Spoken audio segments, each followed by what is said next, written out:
লিল মুসাল্লিন আল্লাযীনা হুম আন সালাতিহিম সাহুন।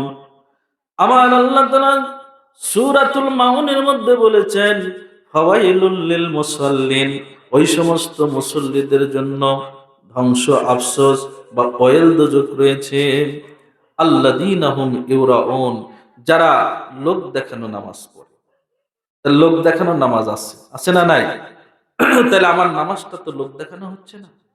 এই প্রত্যেকটা ইবাদত, খালি রোজা ছাড়া, রোজা ছাড়া প্রত্যেকটা ইবাদত কিন্তু মানুষ দেখে। এজন্য রোজার ব্যাপারটা আল্লাহ বলছে, রোজা যেহেতু বান্দা আর আমার মধ্যে সম্পর্ক, এজন্য আমি রোজার সওয়াব আমি নিজের হাতে দেব। জোরে বলুন সুবহানাল্লাহ। আস-সাওমু লি ওয়া আনা আজজি বিহি, রোজা হচ্ছে আমার জন্য আর আমি এর সওয়াব নিজের হাতে দেব। জোরে বলুন সুবহানাল্লাহ। এজন্য সামনে রোজা আসতেছে। এই রোজা কেন আসে? আমাদের সারা বছরের গুনাহকে মাফ করে দেওয়ার জন্য আল্লাহ রোজা দিয়েছেন। জোরে বলুন সুবহানাল্লাহ। এই জন্য রোজা কেউ ছাড়বেন না, রোজাটা রাখার চেষ্টা করবেন, সাথে নামাজ। তাহলে প্রথম নম্বর হচ্ছে লোক দেখানো। সেটা কি? আপনার বয়স হয়ে গেছে বা আপনি একটা এমন পর্যায়ে আছেন যে নামাজ না পড়লে মানুষ কি বলবে, এই জন্য আপনি লোককে বোঝানোর জন্য আপনি নামাজ পড়তেছেন, এটা লোক দেখানোর নামাজি হয়ে যাচ্ছে।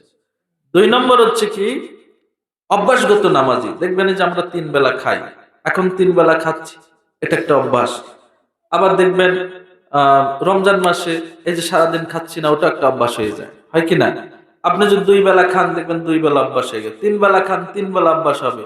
এই যে যারা প্রতিদিন চা খায়, একটু চা না খাইলে কেমন যেন ছাই লাগে, তার মানে এটা একটা অভ্যাস। যারা পান খায়, পানের একটা অভ্যাস হয়। যে খায় না তার কিন্তু অসুবিধা হয় না, কিন্তু যে খায় অভ্যাস হয়ে যায়। তো নামাজও কিন্তু এরকম অভ্যাস আছে।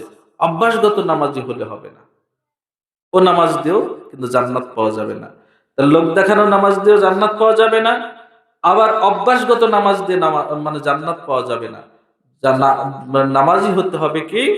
মহব্বতে নামাজি, অর্থাৎ যখন নামাজের টাইম হবে আপনার ভিতরটা আল্লাহর প্রেমে উদ্দোলিত হবে।